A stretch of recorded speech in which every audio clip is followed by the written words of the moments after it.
સુરત में विधवा महिलाનું ઘર પચાવી પાડવાના આક્ષેપ સાથે આજે આદિવાસી મહિલા અને તેમના પરિવારજનોએ કલેક્ટરને આવેદનપત્ર પાઠવી રજૂઆત કરી છે અને કાવતરું કરનાર ઈસમની ધરપકડ કરવાની માંગ કરી હતી।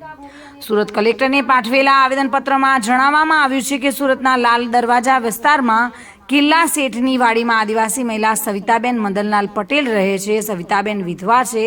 સવિતાબેનને પૈસાની જરૂર હતી ત્યારે હર્ષદભાઈ પ્રજાપતિ નામના ઈસમ સાથે મુલાકાત થઈ હતી। હર્ષદભાઈ સાથે પૈસા બાબતે વાતચીત કરી ત્યારે તે પૈસા આપવા તૈયાર થયા હતા, પરંતુ 4% વ્યાજે આપવાનું કહ્યું હતું, જેથી 2 લાખ રૂપિયા વ્યાજે લીધા હતા અને સવિતાબેન દર મહિને તેમને વ્યાજ ચૂકવતા હતા, પરંતુ ઘર ચલાવવામાં તકલીફ પડતા વ્યાજ ઓછું કરવાનું કહ્યું હતું।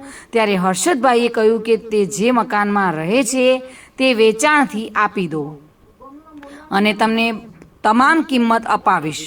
ત્યારે સવિતાબેન અને તેમના પરિવારજનોએ મકાન 75 લાખ રૂપિયામાં વેચ્યું હતું। હર્ષદે સવિતાબેનને કહ્યું કે હું લોન કરાવી તમને પૈસા આપી દઈશ। હર્ષદ પોતાના મિત્ર રોહિત કુમાર દિનેશભાઈ જોશીના નામનો દસ્તાવેજ કરાવી સહી સિક્કા કરાવી લીધા હતા। બાદમાં 14 લાખ રૂપિયા આપી પરત અંગત કામ માટે 12 લાખ રૂપિયા ટ્રાન્સફર કરાવી લીધા હતા અને બાદમાં લોનના હપ્તા ન ભરતા બેંક દ્વારા મિલકત સીલ કરવામાં આવ્યા હતા। ત્યારે સવિતાબેન અને તેમના પરિવારજનોને પોતાની સાથે ઠગાઈ હોવાનું માલુમ પડ્યું હતું, જેથી મહિધરપુરા પોલીસ મથકમાં ફરિયાદ કરી હતી, જેથી હર્ષદે પૈસા ચૂકવી આપવા માટે બાંહેધરી આપી હતી, પરંતુ આજ દિન સુધી પૈસા ચૂકવ્યા નથી, જેથી સવિતાબેન અને તેમના પરિવારજનોએ કલેક્ટર સમક્ષ ન્યાયની માંગણી કરી છે અને તાત્કાલિક આ મામલે કાર્યવાહી કરવામાં આવે તેવી માંગ કરી છે। હું એક આદિવાસી આગેવાન છું।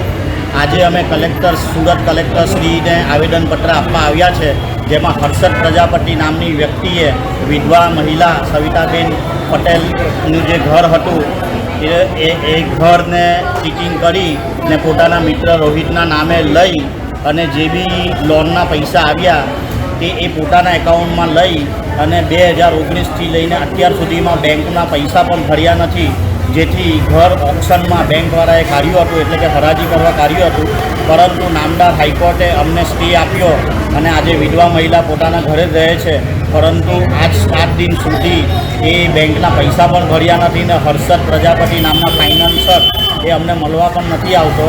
તો યોગ્ય કલેક્ટરને અમે આજે એ રજૂઆત કરવા આવ્યા છે કે જે હર્ષદ પ્રજાપતિને યોગ્ય કાર્યવાહી થાય, એટ્રોસિટી એક્ટ મુજબની કાર્યવાહી થાય અને યોગ્ય પગલાં ભરી એ જેલ ભેગો એને કરવામાં આવે। સુનિલ ગાંજાવાલા સાથે bureau report, today Gujarati news.